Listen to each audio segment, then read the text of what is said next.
Ready to move in premium triplex villas at Kollur APR Projects. Suman Kothagudem ప్రేక్షకులకి నమస్కారం. గరలాన్ని కంఠంలో దాచిన నీలకంఠుడు, నాగేంద్రుడిని మెడలో ధరించిన నాగాభరణుడు, తన సగం దేహాన్ని పార్వతీదేవికి ఇచ్చిన అర్ధనారీశ్వరుడు, ఇలా మనం ఏ నామాలతో పిలిచినా నందిని వాహనంగా చేసుకున్న నంది వాహనుడు, కోరిన కోరికలను తీర్చే బోలా శంకరుడు, ఏ నామంతో పిలిచినా కూడా కరుణిస్తాడు ఆ పరమేశ్వరుడు.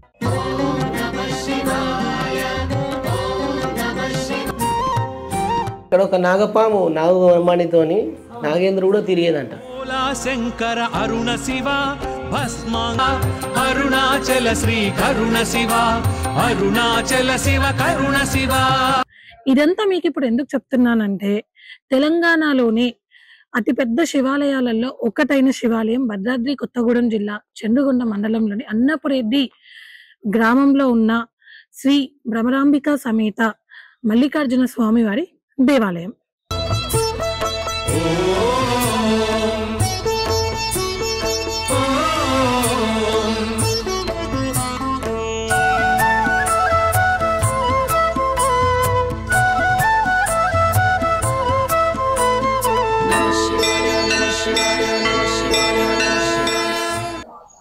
తొంభై ఎకరాల విస్తీర్ణంలో కనివిందు చేసే ప్రకృతి నర్మ, ఆకాశాన్ని అంటుతున్నాయా అని అనిపించే సుందరమైన దేవతామూర్తుల విగ్రహాల నర్మ కొలివై ఉంది ఈ ఆలయం.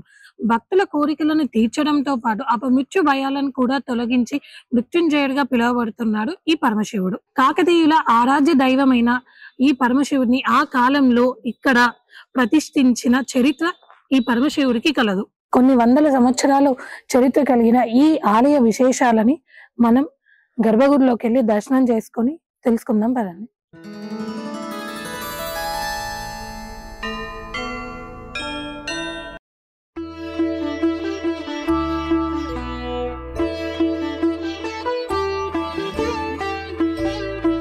మనం ఆలయ దేవాదాయ శాఖ సిబ్బంది సంపత్ గారితో ఉన్నాము. వారితో మాట్లాడి ఈ ఆలయానికి సంబంధించిన మరిన్ని విషయాలను మనం తెలుసుకుందాం. సార్ నమస్కారం అండి. ఈ ఆలయం యొక్క విశిష్టత గురించి మాకు వివరిస్తారా? తెలంగాణ రాష్ట్రంలోనే అతిపెద్ద శైవ క్షేత్రంగా భద్రాద్రి కొత్తగూడెం జిల్లాలో భ్రమరాంబ సమేత మల్లికార్జున స్వామి వారి మహాపుణ్యక్షేత్రం ఇది. ఇట్టి ఆలయంలో కోరిన వారికి మొక్కిన వారికి కొంగు బంగారం అవుతూ ఉన్నటువంటి స్వామి ఈ భ్రమరాంబ మల్లికార్జున స్వామి.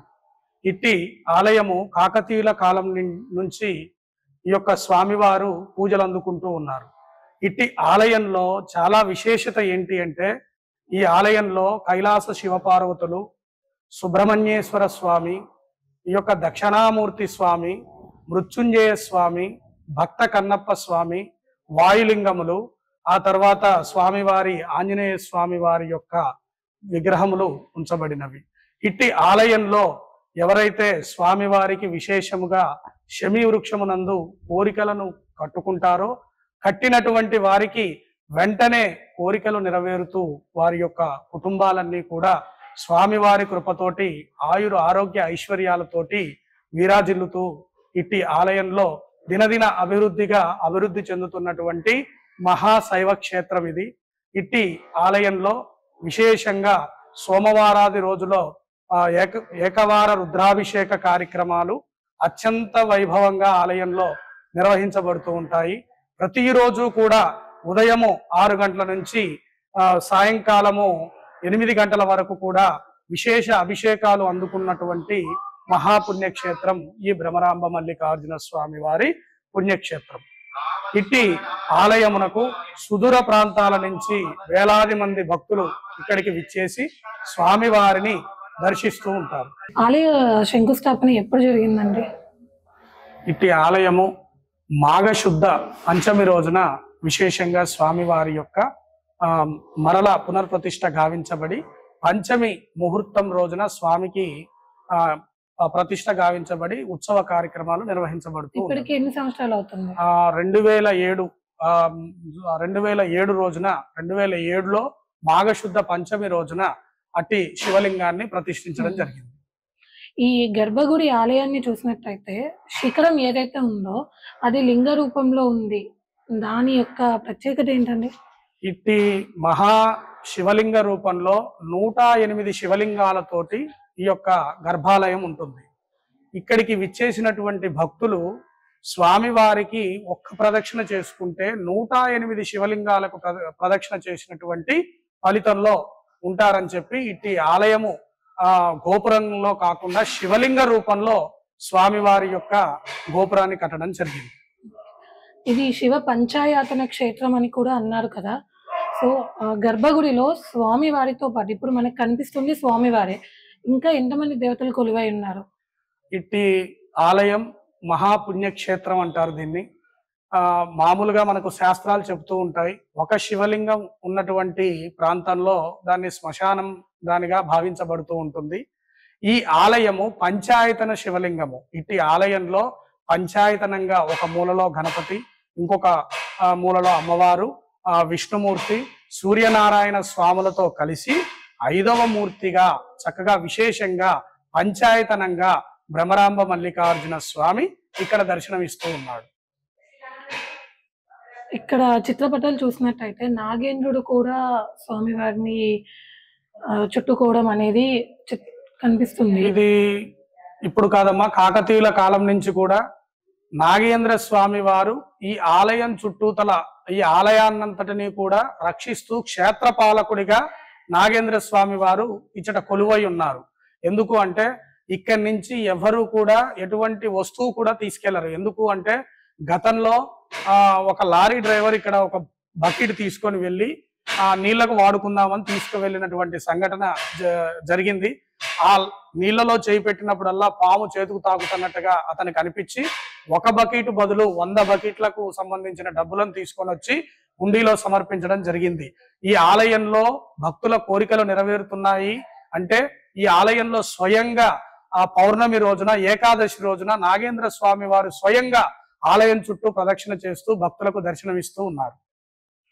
ఆలయం కుడివైపున కోరికల చెట్టు అని ఉందండి, దాని విశిష్టత ఏంటి? ఈ ఆలయము ఎక్కడైనా సరే మనము విశేషంగా దసరా పండుగ రోజున ఒక స్వామికి మాత్రమే శమి పూజోత్సవం జరుగుతుంది. కానీ ఈ ఆలయంలో ఉన్నటువంటి శమి వృక్షం దగ్గర ఈ యొక్క ఆలయానికి ఊరుకు ఆచివరం ఉన్న బాలాజీ వెంకటేశ్వర స్వామి వారు మరియు భ్రమరాంబ సమేత మల్లికార్జున స్వామి వారు హరిహరులకు ఏకకాలంలో శమి పూజోత్సవం జరిగేటువంటి పుణ్య ప్రాంగణం ఆ కోరికల వృక్షం. మామూలుగా శమి వృక్షానికి దసరా పండుగ రోజున మనము కోరిక కట్టుకుంటే నెరవేరుతుంది. కానీ ఆ ప్రాంగణంలో 365 రోజులు కూడా భక్తులు కోరికలు నెరవేరుతున్నాయని వేలాది మంది ఆ యొక్క కోరికల వృక్షానికి కోరికలు కట్టుకొని స్వామి సేవలో తరిస్తూ ఉన్నారు. ఇక్కడ విశేషంగా జరిగే స్వామివారికి విశేషంగా జరిగే పూజలు ఉన్నాయండి. స్వామివారికి ఇక్కడ ప్రతిరోజు విశేషంగా అభిషేకములు జరపబడతాయి. కానీ విశేషంగా సోమవారం రోజున సేవాకాలము అనేటువంటి 12 గంటల తర్వాత ఒక విశేష సేవాకాలాన్ని ఏర్పాటు చేయడం జరిగింది. ఇట్టి సేవాకాలంలో స్వామివారికి విశేషంగా మహన్యాసపూర్వక ఏకాదశ రుద్రాభిషేకము, తరువాత ఇట్టి అభిషేకంలో అర్ధనారీశ్వర దర్శనం కూడా కలుగుతుంది. ఒక పక్క స్వామి, ఇంకొక పక్క అమ్మవారు ఉన్నట్టుగా భావన చేసుకొని ఆలయ పురోహితులు, అర్చకులు ఎంతో వైభవోపేతంగా స్వామిని అలంకరిస్తూ అలంకార దర్శనాలని వివిధ రకాలలో స్వామివారి యొక్క అలంకార దర్శనాలను ఇస్తూ ధూప సేవ, నాగహారతి వంటి కార్యక్రమాలు అత్యంత వైభవంగా నిర్వహిస్తూ ఉంటారు. ప్రతి సోమవారం కూడా మధ్యాహ్నము 12 గంటల నుంచి 12 గంటల 30 నిమిషాల మధ్యలో భక్తులకు అన్నదాన కార్యక్రమాన్ని కూడా ఇక్కడ ఏర్పాటు చేయడం జరిగింది. అదే విధంగా కార్తీక మాసోత్సవం రోజున 30 రోజులు కూడా విశేషంగా స్వామివారి యొక్క 30 రోజులు కూడా అభిషేక కార్యక్రమాలతో పాటుగా రకరకాలైనటువంటి పూజా కార్యక్రమాలు, ఆకాశ దీపోత్సవ కార్యక్రమాలు, కోనేటి వద్ద కోనేటి హారతులు, హరిహరులకు కోనేటి హారతుల కార్యక్రమాలు, లింగార్చన, జ్యోతిర్లింగాలు, ఇటువంటివన్నీ కూడా వేలాది మంది, లక్షలాది మంది భక్తులు ఇక్కడికి విచ్చేసి స్వామివారి సేవలో తరిస్తూ ఉంటారు. ప్రతి నెలలో మనకి మాస శివరాత్రి వస్తుంది కదండి, అలాంటి రోజున స్వామివారికి ఎలాంటి పూజలు జరుగుతూ ఉంటాయి? ప్రతి నెలలో వచ్చేటువంటి మాస శివరాత్రి రోజున యాక్చువల్ గా మనం మామూలుగా మహాశివరాత్రి అనేది రాత్రి పూట 10 గంటల తర్వాత ఈ చతుర్దశి, త్రయోదశి, చతుర్దశి కలిసినటువంటి భాగాన్ని మహాశివరాత్రిగా మనం పరిగణించుకొని మహాశివరాత్రి ఉత్సవాలు చేసుకుంటూ ఉంటాం.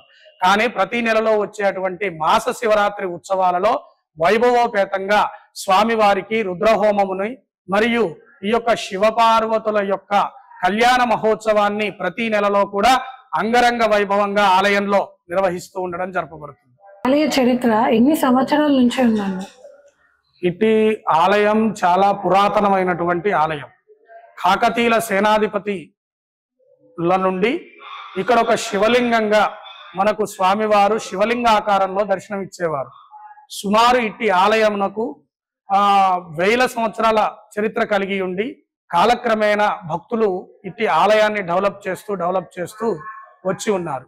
ఇట్టి ఆలయంలో శిథిలావస్థలో ఉన్నటువంటి ఆ శివలింగముని ఈ అన్నపరెడ్డిపల్లి గ్రామస్తులైనటువంటి శ్రీ మారగాని శ్రీనివాసరావు గారు ఇట్టి ఆలయాన్ని శివలింగాకారంలో నిర్మించి దేవాదాయ ధర్మాదాయ శాఖ వారికి అప్పచెప్పడం జరిగింది. శివరాత్రి రోజు ఎటువంటి విశేషమైన పూజలు జరుగుతాయి?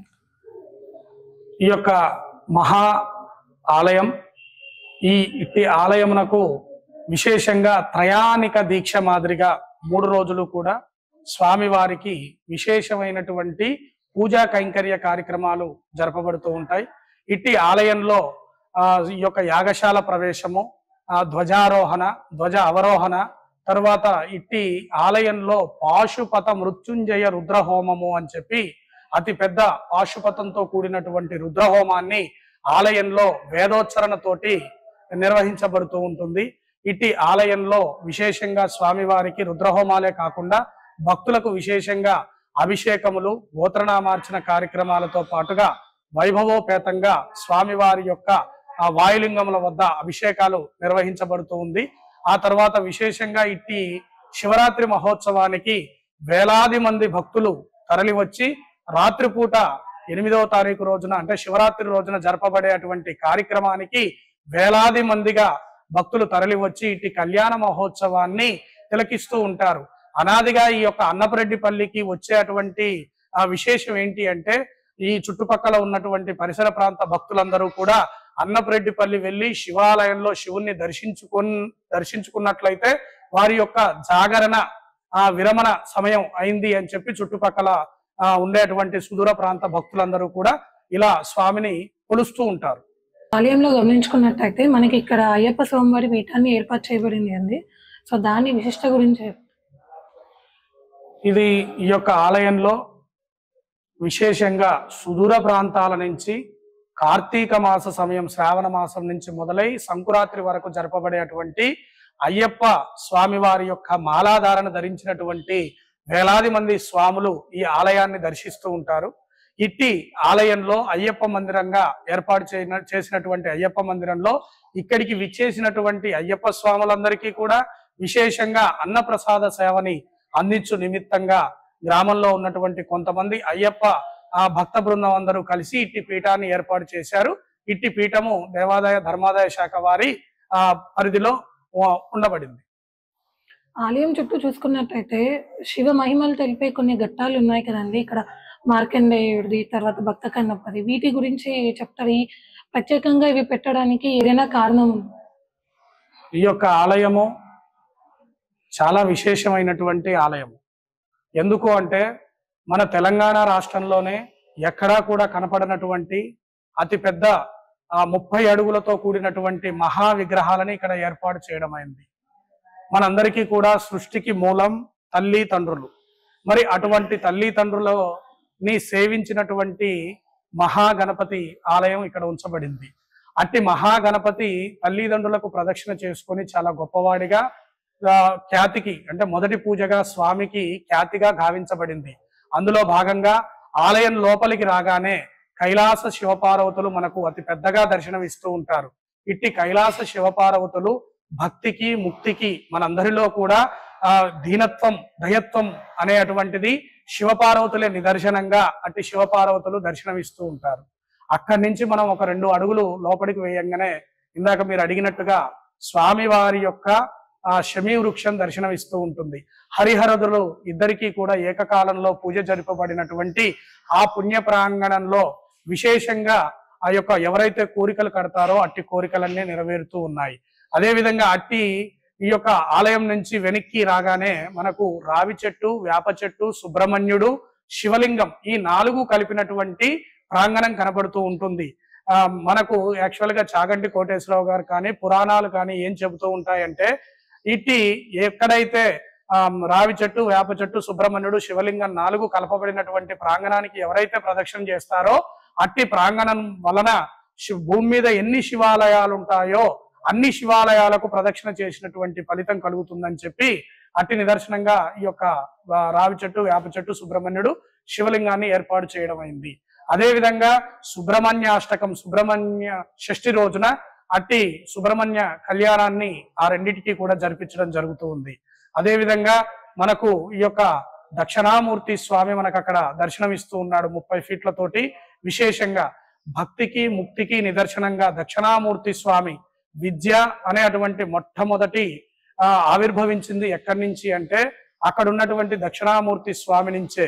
మనందరికీ కూడా నారద, సనన, సనంత, వ్యాస మహర్షులతో కూడినటువంటి దక్షిణామూర్తి కాలు కింద అజ్ఞానం అనే అటువంటి అజ్ఞానం అంటే ప్రతి మనిషిలో ఉండే అటువంటి అజ్ఞానాన్ని పారదోలుతూ జ్ఞానాన్ని ప్రసోదిస్తున్నటువంటి మేధో దక్షిణామూర్తిగా మనకు ఎక్కడ తెలంగాణ రాష్ట్రంలో కనపడినటువంటి అతి పెద్ద ఈ యొక్క ఆలయానికి దక్షిణ భాగంలో దక్షిణామూర్తిగా స్వామి దర్శనమిస్తూ ఉన్నాడు. ఎవరైనా చదువు రీత్యా కానీ ఈ యొక్క అనారోగ్య రీత్యా కానీ ఇబ్బంది పడుతున్నటువంటి వారు ఇటు దక్షిణామూర్తి స్వామి వారిని ప్రదక్షిణ చేసుకున్నట్లయితే అటువంటి వారికి విశేషంగా శుభాలు కలుగుతాయనేది పురాణాలు చెబుతూ ఉంటాయి. ఆలయం యొక్క విశేషాన్ని, నిత్య పూజా విధానాన్ని మాకు తెలిపిన చాలా ధన్యవాదాలు.